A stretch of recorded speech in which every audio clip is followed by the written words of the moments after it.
ইতিহাসকে অস্বীকার করবেন কিভাবে? কংগ্রেস এই পশ্চিমবঙ্গে রাজত্ব করেছে কতদিন? 1947 সাল থেকে 1977 সাল পর্যন্ত। মাঝখানে 75-এর ইমার্জেন্সি এই সমস্ত অংশগুলোকে যদি তার মধ্যে ঢুকিয়ে নেওয়া হয়, আচ্ছা, সিপিআইএম নেতৃত্বাধীন মূলত যদি বামফ্রন্ট গভর্নমেন্টকে দেখেন, তার সময়কাল কতটা? সেই 1977 থেকে 2011 পর্যন্ত, মানে 34 বছর। তাহলে কংগ্রেস গেল 30 বছর আর বামফ্রন্ট জমানা গেল 34 বছর। আর তারপরে এই তৃণমূল কংগ্রেসের যে গভর্নমেন্ট, সেটা এই ধরুন 2024 চলছে, 13-14 বছর মোটামুটি যদি ধরা হয়। মানে এর থেকে কি বোঝা যায়? কিছু কি বোঝা যায় এর থেকে? এইটুকু দেখুন, অনেক পণ্ডিত ব্যক্তি আছেন, অনেক সুবক্তা আছেন, রিসার্চার আছেন, এই সমস্ত সমাজবিজ্ঞান রাষ্ট্রবিজ্ঞান নিয়ে তারা গবেষণা করেন, অনেক তথ্য তুলে ধরেন এবং তাই থেকে আমরা অনেক কিছু জানতে পারি, শিখতে পারি। এখন এই ইউটিউবের মাধ্যমে, টিভি চ্যানেলের মাধ্যমেও বহু তথ্য জানতে পারি। কিন্তু এখানে যেটা দেখাতে চাইছি সেটা হচ্ছে যে বাঙালি কিন্তু মূলত এক তো হচ্ছে অত্যন্ত রাজনৈতিক সচেতন একটি জাতি, যেটা ভারতবর্ষের অন্যান্য সমস্ত রাজ্যের তুলনায় আলাদা। সংস্কৃতি বলুন, মানে তার মধ্যে শিক্ষা, সংস্কৃতি, শিল্পকলা সমস্ত কিছুতে তাদের উৎকর্ষতা সারা পৃথিবী কাঁপিয়েছে এবং তাদের সিদ্ধান্ত নেওয়ার বিচক্ষণতা, এমনকি ব্রিটিশের বিরুদ্ধে যখন স্বাধীনতা আন্দোলনটা চলছিল সেটাও যদি খোঁজেন, সেখানে নেতৃত্ব দিয়েছিলেন যারা, এবং আন্দোলনগুলো মূলত যেখান থেকে উঠে এসেছিল তার একটা মেজর পার্ট হচ্ছে এই বাংলা। এবং সেই বাংলার যে স্বর্ণযুগ, সেই অংশটাকে যদি ছেড়ে দিই তাহলে বাংলার, মানে যেখানে উদ্দীপনা, বাঙালি কি যুদ্ধ করতে পারে না, বাঙালি কি প্রতিবাদ করতে পারে না, এই সমস্তগুলো ধুয়ে মুছে খান হয়ে যায় যদি স্বাধীনতা আন্দোলনের দিকে তাকানো হয়। বাঙালির বীরত্ব সেখানে গর্বে বুক ফুলিয়ে দেয়, মাথা উঁচু করিয়ে দেয় বারবার। কিন্তু সেই বাঙালি কিন্তু আর একটা দিক থেকে, এখানে আমি বাঙালি জাতির বিশ্লেষণে বসিনি, কিন্তু একটা বিশেষ জায়গায় আসতে চাইছি, একটু শেষ পর্যন্ত আপনারা দেখুন। নমস্কার, মানুষের ভাষায় আপনাদের সকলকে স্বাগত। আমি প্রবীর রায়চৌধুরী আপনাদের সাথে। যেটা বলতে চাইছি, এই যে দীর্ঘ সময় ধরে কোনো একটি গভর্নমেন্ট একটি মানে রাজ্যে ক্ষমতায় থাকা, এটা ভারতবর্ষের অন্যান্য কোনো রাজ্যে কি দেখা যায়? এমনকি পৃথিবীতেও কোথাও খুব বেশি দেখা যায় না। এখন এই জায়গাটা খুব ভাবায়। ওই একটা আমাদের বাঙালিদের মধ্যে কথা আছে না, আমি কোনো 7-5 থাকি না বাপু, এই একটা খুব সাংঘাতিক জিনিস। আর এখানে আমি একটা রেফারেন্স হিসেবে ব্যবহার করছি। এমনিতেই তো মানে ইদানিং খুব বেশি দেখি না যে বেশি সংখ্যক মানুষ খুব বেশি সাহিত্য পড়ে, বই পড়ে, এটা খুব একটা দেখি না। আবার একটা বেশি সংখ্যক অনেক অংশের মানুষ সেটা করেনও, এটাও মানছি। সেরকম একজন ব্যক্তিত্ব যিনি অত্যন্ত সুবক্তা, তার রেফারেন্স ইউজ করছি এবং অন্যদেরকে একটু ভাবতে বলবো, দেখতে বলবো, শুনতে বলবো। আমার অন্তত ব্যক্তিগতভাবে ভালো লাগে তার কথাগুলো শুনতে। চন্দ্রিল ভট্টাচার্য মহাশয় অত্যন্ত সুবক্তা। তা তিনি বাঙালিকে নিয়ে নানান ধরনের সময়, নানান ধরনের বিতর্ক সভায়, বক্তৃতা সভায় নানান কথা বলেছেন। তা তার মধ্যে তার কথাগুলো যদি মনে রেখেও এই কথা বলি, অনেক বিদগ্ধ সাংবাদিক আছেন, সাংবাদিক অত্যন্ত বর্ষিয়ান সাংবাদিক সুমন চট্টোপাধ্যায়, অত্যন্ত বর্ষিয়ান সাংবাদিক জয়ন্ত ঘোষাল, যারা সেই 90-এর দশক থেকে বাঙালি যারা একটু ভালো লিখতে চান বা ভালো ভাবতে চান, এই ভাবনার জায়গাগুলো এনারা অনেক ক্ষেত্রে তৈরি করেছেন। এখন তাদের সেই অবদানটা তাদের ব্যক্তিগত জীবন না, তাদের সেই অবদানটাকে শ্রদ্ধার সঙ্গে স্মরণ করছি। এখন কেন করছি, যে এগুলোর মাধ্যম দিয়ে এইটা বুঝতে চেষ্টা করছি যে বাঙালি কেন এতদিন ধরে কোনো সরকারকে টিকিয়ে রাখে। 7-এ 5-এ নেই বাবু, এই একটা কথা। মানে একটু নিরাপদ থাকতে চাওয়া বাঙালি। এইখান থেকে এই বাঙালি কিন্তু সেই 2010 সালে একটা পরিবেশ তৈরি হয়েছিল, যখন ট্রেনে, বাসে, রাস্তাঘাটে, দোকানে, সব জায়গাতেই অতি বড় বাম সমর্থক সেও ভাবতে শুরু করেছিল এ বোধহয় আর হবে না। মানে মানুষের মনটাই তিতিবিরক্ত হয়ে গেছিল। সেটা কোন দিক থেকে ভালো হয়েছে খারাপ হয়েছে সে প্রশ্ন তো গণতন্ত্র, সংখ্যা সেখানে একটা বড় ব্যাপার, এবং ভোট, সেই ভোটের মাধ্যমে সেটা হয়েছে। সেটা আপনার আক্ষেপ থাকতে পারে, আবার আপনার আনন্দও থাকতে পারে, কিন্তু ঘটনাটা ঘটেছে। আর ঠিক এই পরিবেশ পরিস্থিতি তৈরি হয়েছিল কিন্তু, একটু আপনারা ভেবে দেখুন, এই যে লাস্ট লোকসভা ইলেকশনটা চলে গেল 2024, 2021-এও খানিকটা, কিন্তু অতটা না যতটা 2024-এ লোকসভা ইলেকশন। মানে সেম জিনিস, রাস্তাঘাট, ট্রেনের মধ্যে কেউ যদি একটা মানে রাজ্যের শাসক দলের পক্ষে কিছু একটা কথা বলেছে, চারপাশ থেকে হাঁ করে অন্যরা প্রতিবাদ করে উঠছে, তর্ক লেগে যাচ্ছে ট্রেনের মধ্যে, বাসের মধ্যে, পানের দোকানে। এই পরিবেশটা তৈরি হয়েছিল। কিন্তু যখন রেজাল্টটা বেরোলো, বাঙালি শকড। এটা আপনারা মানেন কিনা কমেন্টে জানাবেন। মানে একটা প্রচণ্ড ধাক্কা, অবিশ্বাস্য এরকম একটা ব্যাপার। এমন কি বোধহয় মানে ইভেন তৃণমূল কংগ্রেসের উচ্চতর নেতৃত্ব ভেবেছিল যে হ্যাঁ, লড়াইটা এবার সত্যিই বোধহয় কঠিন। যেটা 2010 সালে বামফ্রন্টও ভেবেছিল যে লড়াইটা কঠিন আছে। একাধিকবার এই অন্যান্য এপিসোডে সেই তথ্যগুলো তুলে ধরেছি আপনাদের কাছে। কিন্তু এই যে দীর্ঘকালীনভাবে ক্ষমতায় থাকা, তাহলে বাঙালি সেই জায়গাটা দেখতে চেয়েছে বারবার করে, এবং সেইটাই হচ্ছে একটা খুব ভাবার বিষয়। এবং ভাবতে বলবো যে মারলে ঠেকাবে কে, কেস দিলে কে বাঁচাবে, সেটা তখনও ছিল, এখনো আছে।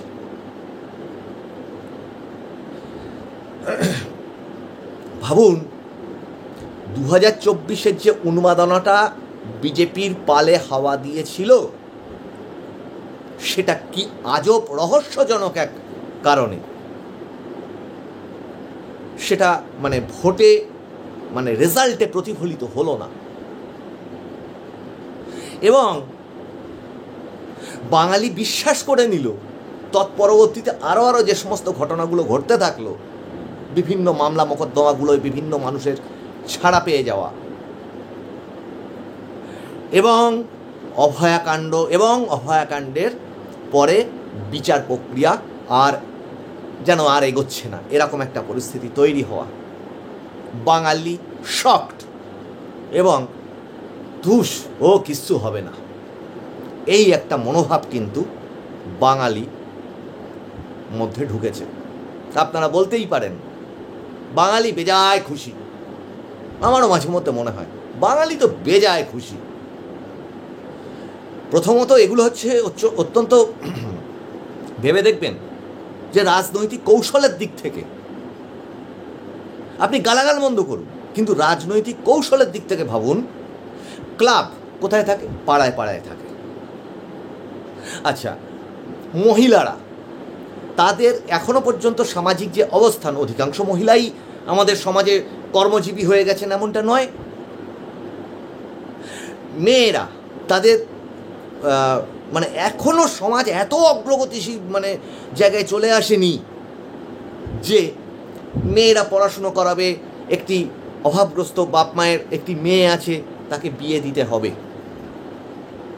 তাহলে এই যে তিনটে জায়গা ধরলাম, ধরুন এই ক্লাবগুলোতে কি হলো, মানে উৎসবে বা বিভিন্ন রকম অনুষ্ঠানে এবং এই পুজোতে সরকার থেকে টাকা আসতো, যেটা বাঙালি কল্পনাই করতে পারেনি কোনোদিন, যে ক্লাব তারা চাঁদা তুলবে, পুজো করবে, এরকম ব্যাপারটা ছিল।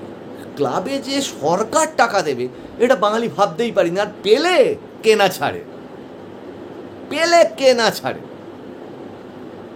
তেমনি মহিলাদের ক্ষেত্রে, আচ্ছা ভাবুন, এই যে লক্ষ্মীর ভাণ্ডার টাকাটা ঢুকছে, প্রথমে এই বিজেপি বিরোধিতা করে কোর্টে গেছিল ওটা বন্ধ করবার জন্য, পরবর্তীতে সেই বিজেপি বলছে যে না, ওটার থেকেও বেশি আমরা আসলে দেব। সরকারি প্রকল্প, সমালোচনার জায়গাটা ঠিক দাঁড়ালো না, এবং মহিলারা হাতে কিছু পয়সা পেলেন, একদম মানে কোনো উপার্জন নেই এরকম মহিলা কিছু পয়সা পেলেন, এবং সারা বছরে যোগ, মানে সেটাকে যদি যোগ করা হয় সেটা একটা বেশ ভালো টাকা। 1000 টাকা করে যদি ধরি, সেটা একটা ভালো টাকা। বছরের শেষে গেলে, 6 মাস পরে গেলে একটা সেটা ভালো টাকা। সেই টাকাটা তারা যদি আমি ধরে নিই সেটা জমাচ্ছেন, সেটা জমালে একটা বেশ ভালো টাকা হচ্ছে। উল্টো দিকে ভাবুন, এই যে কন্যাশ্রী, মেয়েরা পড়াশুনো করছে, পড়াশুনো করে টাকা পাচ্ছে, সাইকেল পাচ্ছে, ছেলে মেয়ে বোধ আচ্ছা সেটা নিয়েও দুর্নীতি হয়ে যায়, মানছি আমি, কিন্তু এখানে তৃণমূল সরকারের প্রশংসা করতে বসি। কিন্তু আমি এই মানে কি বলবো, কৌশলগুলোর কথা যদি ভাবা হয়, একটি মেয়েকে বিয়ে দিতে গেলে কি পাচ্ছে অ্যাপ্লাই করে, সে রূপশ্রী পাচ্ছে।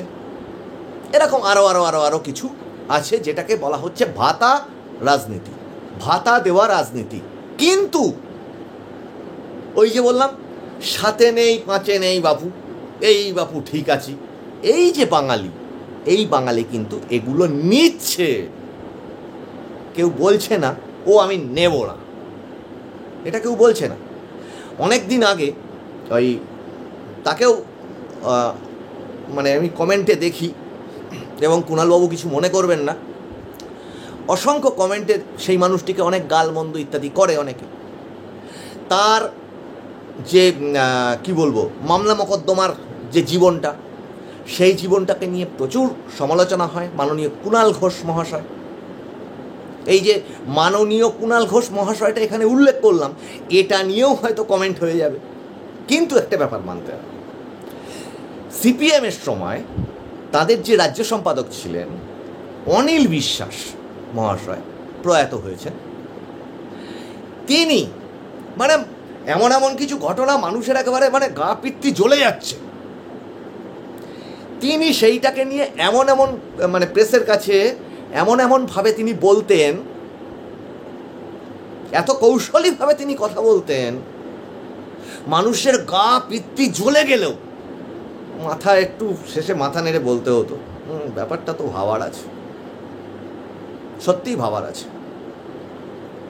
এবং সেইভাবে যদি ভাবেন, এই কুণাল ঘোষ যখন বলেছিলেন যে লক্ষ্মীর ভাণ্ডার নিয়ে এত সমালোচনা হচ্ছে, যাও বিডিও অফিসে যাও, গিয়েছে ফর্ম ফিল আপ করে লক্ষ্মীর ভাণ্ডার বলো যে আমি নেব না, তাবর বিজেপি নেতা গ্রামে গ্রামাঞ্চলে শহরে এই লক্ষ্মীর ভাণ্ডার তার বাড়িতে ঢোকে, এই সাইকেলেও ঢোকে, এই রূপশ্রী থেকে শুরু করে অন্যান্য ভাতাগুলো ঢোকে। অসংখ্য ক্লাব আছে যে ক্লাবগুলিতে বিজেপির কি বলবো মানুষজন আছেন। কটা ক্লাব সেই টাকাকে প্রত্যাখ্যান করে? বাস্তবের সামনে দাঁড়ান, সত্যের সামনে দাঁড়ান, কটা ক্লাব প্রত্যাখ্যান করছে সেই টাকাকে?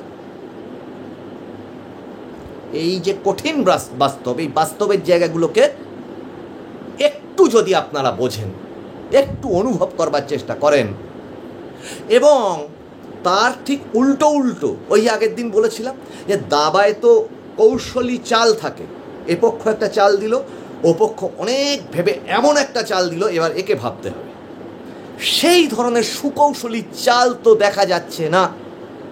এবং আন্দোলন, সেটা নিয়ে তো আক্ষেপ প্রকাশ করেছিলাম আগের দিনই যে বিরোধী রাজনীতির কেমন হওয়া উচিত। আমি একেবারে বিরাট তালেওয়ার কোনো মানুষ নই, অত্যন্ত চুনোপুটি মানুষ। চোখে যা যা দেখেছি সেই জিনিসগুলো আপনাদের সঙ্গে সাধারণ মানুষের মতো শেয়ার করছি। আর এখন একটা ব্যাপার হয়েছে, সেটা কি, কোনো কিছু বললে, নিরপেক্ষভাবে বললে, আগে থেকে সেট করা আছে মাথার মধ্যে, হয় তাকে বলে দেবো চটি চাটা, তৃণমূলের চটি চাটা, অথবা তাকে বলে দেবো বিজেপির দালাল, অথবা বলে দেবো সেকু মাকু, এই সমস্ত বলে দেবো। কিন্তু একই চ্যানেলে সব ধরনের, সব দলের, CPM, Congress, BJP, Trinamool, ISF, সব ধরনের কন্টেন্ট, সব ধরনের ঘটনা একই চ্যানেলে উঠে আসছে। আমি একদম অগ্রণী যে সমস্ত মিডিয়া আছে তাদের কথা ছেড়ে দিয়ে আপনি দেখান তো একটা চ্যানেল কেউ, আমরা সেইটা করবার চেষ্টা করছি। কিন্তু সত্যের সামনে তো দাঁড়াতে হবে। তা এই যারা বলেন এই চটিচাটা দালাল, একটা এপিসোডে হয়ে গেল, আবার পরের এপিসোডে কি মজার ব্যাপার দেখুন, আর একজন বলছে যে এ হচ্ছে বিজেপির দালাল। এটাই হচ্ছে আমার সাফল্য, আমাদের মানুষের ভাষা মিডিয়ার সাফল্য। তার মানে আমরা ঠিক রাস্তায় নিরপেক্ষভাবে কথা বলতে পারছি। কিন্তু বীরপুরুষ মহাশয়রা, অত্যন্ত বীরপুরুষ মহাশয় না, এই বীরপুরুষ মহাশয়রা এই কমেন্ট বক্সে খুচুর না করে, আমার এই চ্যানেলের কথা বলছি না, প্রচুর চ্যানেল আছে, সেখানে তারা ওই টুকটাক কমেন্ট, ফেসবুকে কমেন্ট পুশ করে যাচ্ছেন। বিরাট নেতা, একেবারে বিপ্লবী। তা বীরপুরুষ বিপ্লবী মহাশয়েরা ভোটের দিন কোথায় থাকেন? আপনারা ভোটের দিন কোথায় থাকেন? ভোটের দিন যখন এই যে যাদের ইচ্ছা আছে যে তৃণমূলকে আমি এই করে দেবো, সেই করে দেবো, এইসব বলেন না, তা ভোটের দিন সেরকম মানে অ্যাকচুয়ালি হয় কি, সামগ্রিক মানুষের প্রতিরোধ। কোথায় আপনারা তখন কোথায় থাকেন? আর যদি থেকে থাকেন তাহলে মানুষজন আপনার পাশে থাকে না কেন?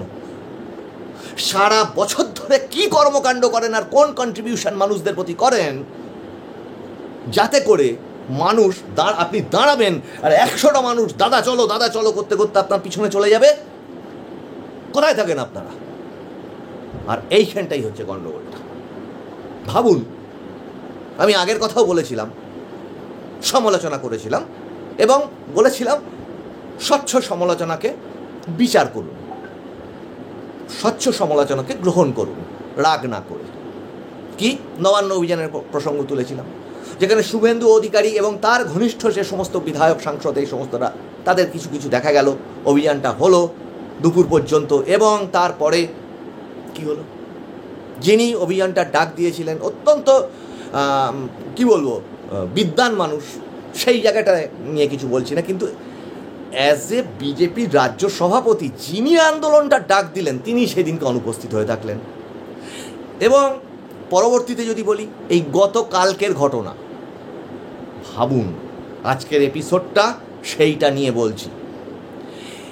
এই যে বিধানসভা অধিবেশনটা চলছে, আরে সরকার পক্ষ, বিরোধী পক্ষ, বিধানসভার ভিতরে তুল কালাম তর্কাতর্কি হবে। আমরা বিধানসভা কি বলছি, লোকসভায় দেখেছি, লোকসভায় এমনকি দুপক্ষ হাতাহাতি করেছে, ধাক্কাধাক্কি করেছে, বহুবার দেখেছি। শুধু আমাদের এই বিধানসভায় না, অন্য রাজ্যের বিধানসভাতেও দেখেছি। কিন্তু সেটা ঠিক আছে, সেই পর্যন্ত ঠিক ছিল। কিন্তু আমি যদি বিজেপির দৃষ্টিভঙ্গি থেকে মানে দেখার চেষ্টা করা হয়, তৎপরবর্তীতে কী হলো, সেই শুভেন্দু অধিকারী এবং তার সঙ্গে থাকা যে শঙ্কর ঘোষ, অন্যান্য বিধায়করা, এবং ভিডিওতে যেটুকু দেখতে পেয়েছি আমরা, আমাদের চ্যানেলেও সেটা দেওয়া আছে, আপনারা দেখবেন। সেই ভিডিও সত্য মিথ্যা এই বিচারের জায়গায় যাচ্ছি না, কিন্তু যেটুকু স্বাভাবিকভাবে বিজেপি তার বিভিন্ন রকম সোশ্যাল মিডিয়া অ্যাকাউন্টে পোস্ট করেছে, সেই ভিডিওগুলো যদি দেখি, তাহলে কি দেখলাম, যে হ্যাঁ,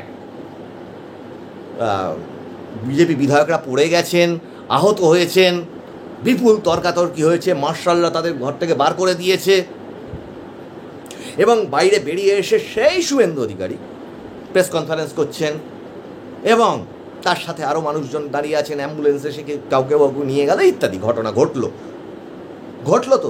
তাই ওই আমি মানে ওই বিজেপি দলটার পার্সপেক্টিভ থেকে আমি বলছি, ওই দৃষ্টিভঙ্গি থেকে যদি ভাবা হয়, আজকে গোটা দিনটা চলে গেল। আচ্ছা ভাবুন তো, যদি বামফ্রন্ট মানে সেই তখনকার বামফ্রন্ট যদি বিরোধীভাবে ভাবেন থাকতো, তাহলে এই আজকের দিনটা কি ঘটতো? আচ্ছা যদি ভাবুন তো, মমতা বন্দ্যোপাধ্যায়, আমি বারবার ওইটা বলি, বিরোধী নেত্রী মমতা বন্দ্যোপাধ্যায় যদি ঠিক এই ঘটনাটা ওই সময় ঘটতো, তাহলে আজকের দিনটা ওনারা কি করতেন? সারা রাজ্যব্যাপী কি হতো? আলোড়ন পড়ে যেত, কেন হাত দিয়েছ গায়ে, জবাব চাই, জবাব দাও, ইত্যাদি ইত্যাদি হতো, মোড়ে মোড়ে, পাড়ায় পাড়ায় হতো তো। কিন্তু এক্ষেত্রে কি দেখা গেল? আবার একটা শক। সেটা কি? আজকে পুরো দিনটায় সেই ধরনের কোনো কর্মসূচিই নেই। ওই বিজেপি রাজ্য সভাপতি প্রেস কনফারেন্স করলেন, তিনি কি বলে এক্স অ্যাকাউন্টে বা সোশ্যাল মিডিয়াতে আরও বিভিন্ন নেতারা, দু একজন নেতা, তারা কিছু পোস্ট করলেন, ব্যাস কমপ্লিট। এই যে আন্দোলনটাকে বা যে কোনো একটা আন্দোলনকে এগিয়ে নিয়ে যাওয়া, সেটা কোথায়? আর এইখানে ওই যে 24-এ যে শক খেয়েছিল বাঙালি ভোটের কাউন্টিংয়ের দিন, এবং পুরোটাই হচ্ছে রহস্যে ঢাকা, অবাক হয়ে হাঁ করে তাকিয়েছিল বাঙালি, এ কি করে হলো? নিজেদের মাথায় বোধ বুদ্ধিতে খাটছে না। নিজেদের পাড়া এলাকা প্রতিবেশী যারা, তারা কিন্তু বোঝে। আবার বলছি, বাঙালি কিন্তু অত্যন্ত ভোট সচেতন একটা জাতি। হ্যাঁ, তারা কিন্তু ভেবে উঠতে পারেনি, আরে এই ভোটগুলো কোথায় গেল, তাহলে এই বুথে এই হয়েছে, এ তো ভাবাই যায় না। এরকম চমক কিন্তু তারা খেয়েছিল এবং শক্ত হয়েছিল।